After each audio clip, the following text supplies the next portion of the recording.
আগামী বাজেটেও থাকছে কালো টাকা সাদা করার সুযোগ, তবে সে সুযোগ অতীতের মতো ঢালাওভাবে নয়। এবার বাড়ানো হয়েছে করের হার। এই অর্থ শুধুমাত্র আবাসন খাতে বিনিয়োগের সুযোগ রাখা হয়েছে, পাশাপাশি ভবনে নির্মাণে এই সুযোগ দেওয়া হয়েছে। কালো টাকা বিনিয়োগের সুযোগ দুর্নীতির সহায়ক হবে বলে মনে করছেন বিশ্লেষকরা। এই ঈদে জামা জুতো অ্যাক্সেসরিজের ডিসকাউন্ট। গড়ে তোলা এবং তাদের আগামী 2025-26 অর্থ বছরের জন্য বাজেট ঘোষণা করেছেন অন্তর্বর্তী সরকারের অর্থ উপদেষ্টা ডক্টর সালেউদ্দিন আহমেদ। 2024-25 অর্থ বছরের বাজেটে বিনা প্রশ্নে কালো টাকা সাদা করার সুযোগ রাখা হয়। 2025-26 অর্থ বছর থেকে বিনা প্রশ্নে সেই সুযোগ রাখা হয়নি।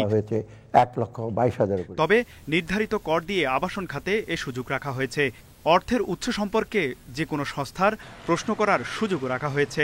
এলাকাভেদে আয়তন অনুসারে নির্দিষ্ট পরিমাণ কর দিলেই টাকার উৎস সম্পর্কে ব্যাখ্যা দেওয়া হয়েছে বলে ধরে নেবে এনবিআর। এছাড়া একই সুবিধা পেতে ভবন নির্মাণের ক্ষেত্রে এলাকাভেদে প্রতি বর্গফুটে 50 থেকে 900 টাকা কর নির্ধারণ করার প্রস্তাব রাখা হয়েছে। একই যুক্তিতে মোটামুটি একটা সুযোগটা দেওয়া হয়। সেটা মনে রাখতে হবে, এটা হচ্ছে যে অসাংবিধানিক, আমাদের সংবিধানের সাথে সাংঘর্ষিক, এটা বৈষম্যমূলক এবং এটা দুর্নীতি সহায়ক। সর্বশেষ 2022-23 অর্থ বছরে দেশ থেকে পাচার করা টাকা ফেরত আনার সুযোগ দেওয়া হলেও কেউ এই সুযোগ নেননি। এর এক বছর পরেই আবারও কালো টাকা সাদা করার ঢালাও সুযোগ দেওয়া হয়েছিল। বিশ্লেষকরা বলছেন, কালো টাকা বিনিয়োগের এই সুযোগ রাখায় সৎ করদাতারা নিরুৎসাহিত হবে। আবাসন খাতে কথা বলি অথবা বিভিন্ন জায়গায় ইনভেস্ট করলে কালো টাকা সাদা হবে, সেটা কিন্তু আমরা সাফল্যের হার যা আমরা দেখেছি সেটা কিন্তু খুব উৎসাহব্যঞ্জক না। সুতরাং অথচ অন্যদিকে কালো টাকার যে প্রক্রিয়াগুলো, সেই প্রক্রিয়াগুলো বন্ধ করার জন্য কি কি উদ্যোগগুলো নেওয়া হচ্ছে, আমার কাছে মনে হয় সেটা বেশি জরুরি ছিল। অর্থ উপদেষ্টা বাজেট বক্তব্যে কোনো ঘোষণা না দিলেও অর্থ বিলে তা উল্লেখ রয়েছে। এবং সম্প্রসারিত টিকাদান কর্মসূচি। তৌহিদ রানা, ইন্ডিপেন্ডেন্ট নিউজ, ঢাকা।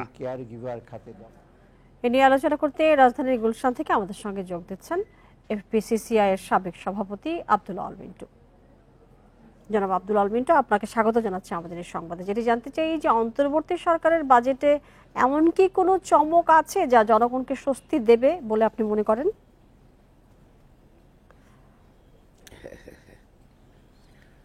শুনেন, বাজেট নিয়ে আমাদের দেশে একটু আমরা বেশি আলোচনা করি, হইচই করি, একটা কারণ সেটা হলো এখনো আমাদের দেশে যে কর সিস্টেম, যেটা ডিউটি বলেন, ব্যাট বলেন, এটা একটার সাথে একটা সামঞ্জস্য নাই এবং প্রতি বছরে এটা কোনোটাতে কমে কোনোটাতে বাড়ে। তাতে লোকজনের একটু একদিক দিয়ে লোকজন একটু চিন্তিত থাকে যে কোন জিনিসের দাম বাড়বে, কোন জিনিসের দাম কমবে।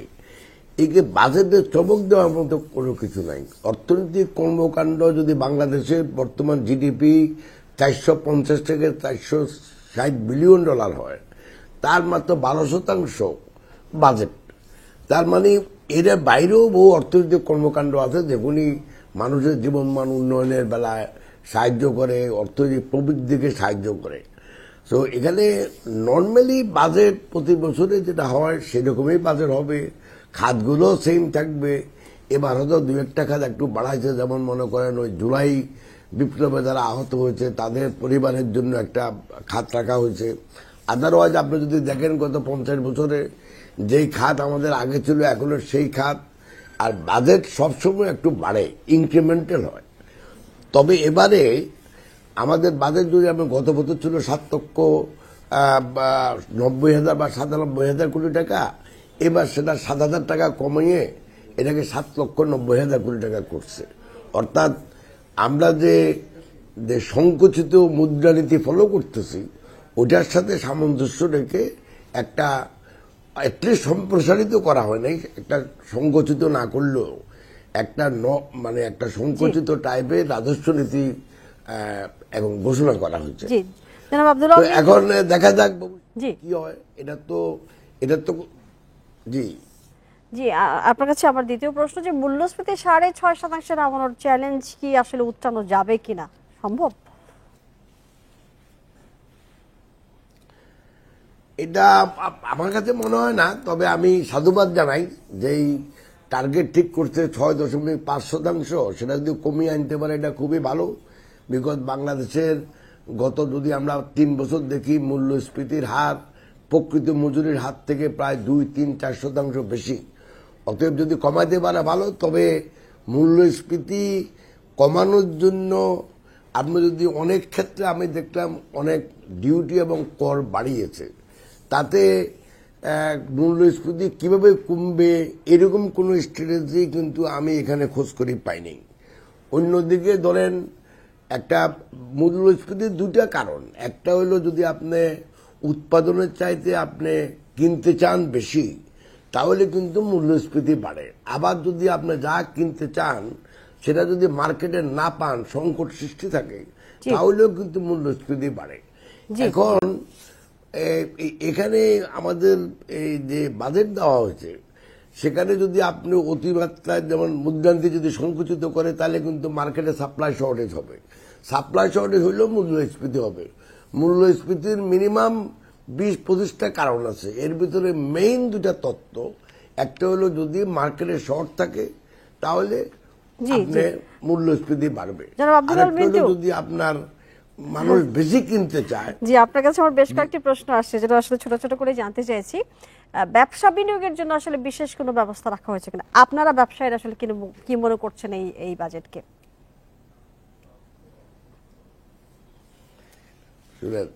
আমরা সবসময় চাই ব্যবসা বাণিজ্য সহায়ক একটা বাজেট। তো ব্যবসা বাণিজ্য সহায়ক তো এখানে একটাই হইতে পারে, সেটা হইল যদি আপনি বাংলাদেশে এই মুহূর্তে এভারেজ 28% হইল আপনার কর, সব মিলাইলে আপনার, অথচ অন্যান্য উন্নয়নশীল দেশে মাত্র 7-8%। এখন এছাড়াও এবারে আপনি যদি দেখেন বেশিরভাগ ক্ষেত্রে কিন্তু কর বাড়ানো হয়েছে।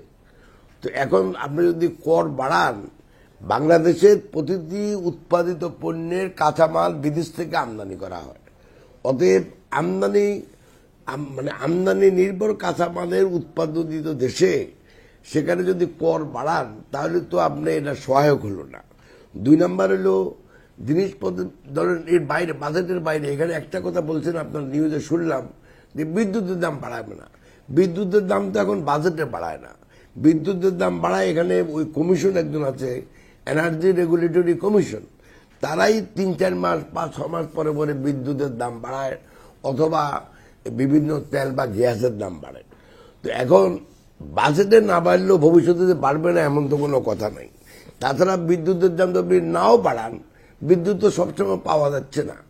তো সেজন্য আমি বলি ব্যবসা বাণিজ্য সহায়ক বলতে যেগুলি আমরা বুঝি, যেমন উৎপাদন বাড়ানোর জন্য যে সহায়ক ভূমিকা পালন করতে হবে বাজেটকে, প্রতিযোগিতামূলক উৎপাদনের জন্য যে সহায়ক ভূমিকা পালন করতে হয়, রপ্তানির সামর্থ্য বাড়ানোর জন্য যেই সহায়ক ভূমিকা পালন করতে হয়, সামগ্রিক চাহিদা বাড়ানোর জন্য যেই সহায়ক ভূমিকা পালন করা দরকার, এগুলির খুব একটা বেশি তো এই বাজেটে আমি এখনো দেখি। জি, আপনার উত্তর স্পষ্ট। জনাব আব্দুল আল মিন্টু, একটু জানতে চাই যে নির্বাচন নিয়ে বাজেটে স্পষ্ট কোনো নির্দেশনা আপনার কাছে কি মনে হচ্ছে কিনা, আছে কিনা আসলে?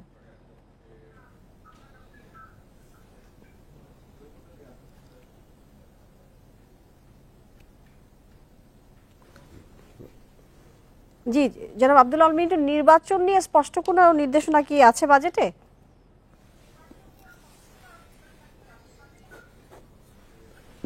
নির্বাচন তো বাজেটের ইস্যু না, বাট তবে আপনাকে একটা কথা বলি, নির্বাচন অত্যন্ত জরুরি দেশের জন্য। কারণ নির্বাচিত সরকারই শুধু একটা দেশের অর্থনৈতিক কাঠামোর উন্নয়ন করতে পারে। এই জন্য আপনাকে বলতেছি যে আমরা একটা বাজেট ভালো কি খারাপ সেটা কিভাবে বুঝি, কারণ বাজেটের একটা রাজনৈতিক দর্শন থাকে, বাজেটে একটা রাজনৈতিক আদর্শ থাকে, বাজেটে একটা রাজনৈতিক চরিত্র থাকে। সেই চরিত্র বৈশিষ্ট্য আসে যখন একটা দেশে একটা অবাধ সুষ্ঠু গ্রহণযোগ্য নির্বাচন হয়। সেই নির্বাচনের সময় যেসব দল প্রতিদ্বন্দ্বিতা করে তারা জনগণের কাছে কিছু ওয়াদা করে যে আমরা যদি নির্বাচিত হই, আপনারা যদি আমাদেরকে ভোট দেন, তাহলে ভবিষ্যতে আপনাদের জীবনমান উন্নয়নের জন্য আমরা এই কাজ করব, অর্থনৈতিক প্রবৃদ্ধির জন্য এই কাজ করব, সামাজিক উন্নয়নে এই কাজ করব। সেই ওয়াদা তো আর এই সরকারে করে নাই, করার দরকারও নাই। অতএব যে রাজনৈতিক দর্শন এবং অর্থনৈতিক চরিত্র আমরা পাওয়ার কথা, সেই চরিত্র তো আমাদের সামনে নাই, অতএব এটা তো কম্পেয়ার করা যাবে না। জি জি, সবশেষ প্রশ্ন আপনার কাছে আমার ছোট্ট করে, কালো টাকা সাদা করার সুযোগ রাখা হয়েছে এবারও, তাহলে আসলে পার্থক্যটা রইল কোথায় অন্যান্য সময়ের সাথে? যদি বাংলাদেশের অর্থনৈতিক প্রবৃদ্ধি বাড়াইতে হয়, মূল্যস্ফীতি কমাইতে হয়, বিনিয়োগ বৃদ্ধি করতে হয়, কর্মসংস্থান সৃষ্টি করতে হয়, তাহলে অনতিবিলম্বে দেশে একটা অবাধ ও সুষ্ঠু গ্রহণযোগ্য নির্বাচন দরকার। জি, জনাব আব্দুল আউয়াল মিন্টু, আপনাকে অনেক ধন্যবাদ আমাদের সাথে যুক্ত হয়ে এ বিষয়ে কথা বলবার জন্য।